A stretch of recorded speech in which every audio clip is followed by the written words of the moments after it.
तो कुछ ऐसी जो फूड सोर्सेज है वो मैं आज आपके साथ शेयर कर रही हूँ। अगर आप वो अपनी डाइट में इंक्लूड करोगे तो आपको थायराइड के रिवर्सल में डेफिनेटली हेल्प मिलेगी। नंबर 1,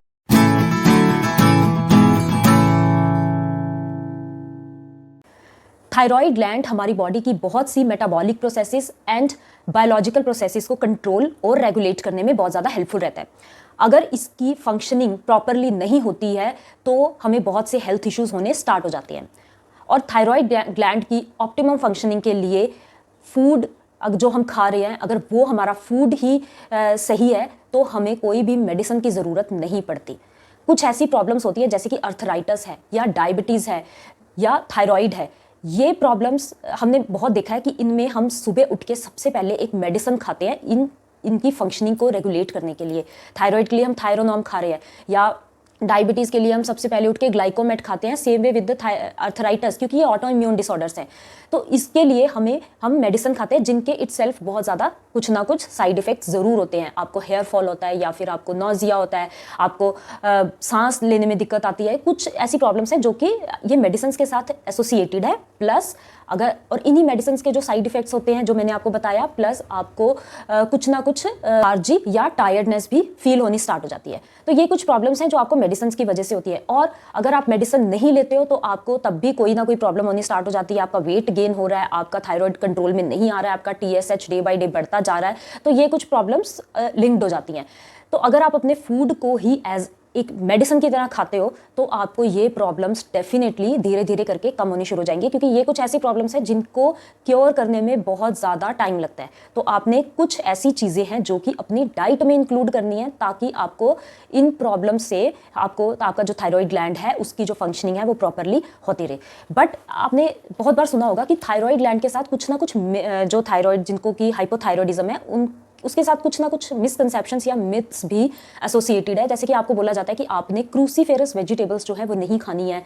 अब जो क्रूसीफेरस वेजिटेबल्स हैं बोलते हैं कि उसमें गोइट्रोजेंस प्रेजेंट होते हैं, बट जैसे जो क्रूसीफेरस वेजिटेबल्स हैं जैसे कि है ब्रोकली है, केल है, या फिर कॉलीफ्लावर है, तो ये कुछ ऐसी वेजिटेबल्स हैं जो कि न्यूट्रिएंट डेंस भी होती हैं और इनमें बहुत अच्छा फाइबर भी होता है जो कि आपके थायराइड की ग्लैंड की फंक्शनिंग में वो रेगुलेट करने में हेल्पफुल भी रहती हैं। तो ये एक इंटायरली मिथ है कि आपको ये अवॉइड करनी है, ये आप इन मॉडरेशन ले सकते हो। नेक्स्ट मिथ आता है कि आपने आयोडीन का कोई ना कोई सप्लीमेंट लेना है। अब आयोडीन का सप्लीमेंट आपको बिल्कुल लेने की ज़रूरत नहीं है अगर आप आयोडाइज्ड सॉल्ट अपनी डाइट में इंक्लूड कर रहे हो। सॉल्ट के बिना हम कोई भी अपना फूड जो है वो प्रिपेयर नहीं करते हैं। तो अगर आपका सॉल्ट ही आयोडाइज्ड है तो आपको कोई भी अलग से सप्लीमेंट लेने की ज़रूरत नहीं है।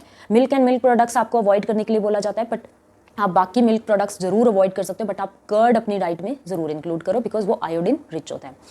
तो कुछ ऐसी जो फूड सोर्सेज है वो मैं आज आपके साथ शेयर कर रही हूँ। अगर आप वो अपनी डाइट में इंक्लूड करोगे तो आपको थायराइड के रिवर्सल में डेफिनेटली हेल्प मिलेगी।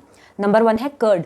अगर आप अपनी डाइट में कर्ड को इंक्लूड कर लेते हो तो आपकी जो डेली की आयोडीन की रिक्वायरमेंट है वो कवर हो जाती है। कर्ड में सिलीनियम और आयोडीन ये दोनों न्यूट्रिएंट्स अबंडेंटली प्रेजेंट होते हैं जो कि आपकी थायराइड की हेल्थ को इंप्रूव करते हैं।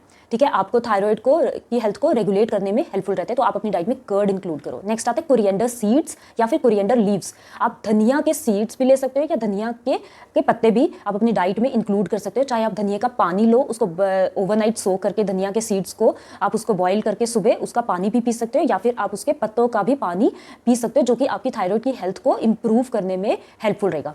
नेक्स्ट आता है कोकोनट ऑयल। कोकोनट ऑयल जो कि आपने एक्स्ट्रा वर्जिन कोकोनट ऑयल लेना है जिसमें कि आपके medium chain fatty acids present होते हैं जो कि आपके थायराइड की हेल्थ को इंप्रूव करने में हेल्पफुल रहते हैं। प्लस आपकी जो बॉडी का मेटाबॉलिज्म है उसको भी इंप्रूव करेंगे जिससे कि ओबेसिटी का जो रिस्क है वो कम हो जाता है। तो इसको आपने जो कोकोनट ऑयल है इसको आपने तड़कों में यूज़ नहीं करना है कि आपने तड़का लगाना है इसमें अपनी दाल सब्जी को, नहीं। आपने एक्स्ट्रा वर्जिन कोकोनट ऑयल को हॉट वाटर में 1 टीस्पून ऐड करके आपने वो पीना है। चाहे आप इसको अपने सूप में लो, अपनी दाल में ऊपर से डाल के लो, सब्जी में लो, बट आपने इसको तड़के में यूज नहीं करना। नेक्स्ट आते हैं नट्स एंड सीड्स। अब नट्स में ब्राजील नट्स और आप वॉलनट्स और हेजलनट्स ये ऐसे नट्स हैं जिनमें कि सिलीनियम बहुत ही अच्छा प्रेजेंट होता है। अगर आप इनको चेंज कर करके आप अपनी डाइट में इंक्लूड करते हो तो आपका सिलीनियम, जो कि थायराइड की में आपका सिलीनियम का जो कंटेंट है वो कम हो जाता है, ये उसको इम्प्रूव करने में प्लस आपकी जो हेयर की ग्रोथ है उसको होने में भी हेल्पफुल रहेगा। नेक्स्ट है सीड्स। सीड्स में आपने लेने हैं pumpkin seeds and sunflower seeds. ये भी इसमें जिंक प्रेजेंट होता है जो कि आपकी थायराइड की हेल्थ को इंप्रूव करेगा। नेक्स्ट आता है जिंजर। जिंजर में एंटी इन्फ्लामेटरी प्रॉपर्टीज होती हैं जो कि आपके T3 एंड T4 हार्मोन को रेगुलेट करेगा, और जिंजर को आप हनी के साथ मिक्स करके ले सकते हो। नेक्स्ट आते हैं फ्रूट्स, और जितने भी फ्रूट्स जो कि सिट्रस फ्रूट्स हैं अगर आप वो अपनी डाइट में इंक्लूड करते हो, जैसे कि और एप्पल है या पियर है या जितने भी सिट्रस फ्रूट्स हैं, इनमें पैक्टिन बहुत अच्छा प्रेजेंट होता है, और जो पैक्टिन है ये आपकी बॉडी को डिटॉक्सिफाई करने में हेल्पफुल रहता है। तो ये जितनी आपकी बॉडी में से टॉक्सिन्स निकलते रहेंगे उतना ही आपकी जो थायराइड की फंक्शनिंग है वो भी अच्छी होगी। नेक्स्ट है अश्वगंधा।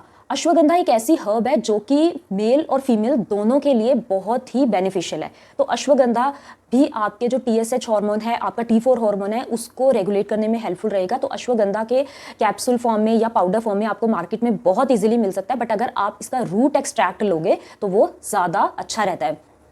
नेक्स्ट है कैरेट। कैरेट में बीटा कैरोटीन प्रेजेंट होता है, तो ये भी आपकी थायराइड की हेल्थ के लिए अच्छा रहेगा। और लास्ट पॉइंट है स्पिनच का जूस। अगर आप पालक का जूस अपनी डाइट में ट्वाइस या थ्राइस इन अ वीक भी आप लेते हो, उसमें लेमन ऐड करके, तो ये आपकी थायराइड की हेल्थ को डेफिनेटली इंप्रूव करेगा। तो ये कुछ ऐसे सोर्सेज थे जो कि मेडिसिन से ज़्यादा आपको हेल्प करेंगे आपके थायराइड के रिवर्सल में। तो ये आप अपनी डाइट में इंक्लूड करो। आप देखो अगर आप 2 से 3 महीने भी आप ये अच्छे से 2-3 भी आप अपनी इनमें से जो सोर्सेज हैं अपनी डाइट में इंक्लूड करते हो तो डेफिनेटली आपके थायराइड के रिवर्सल में आपको ज़रूर हेल्प मिलेगी। Thank you so much.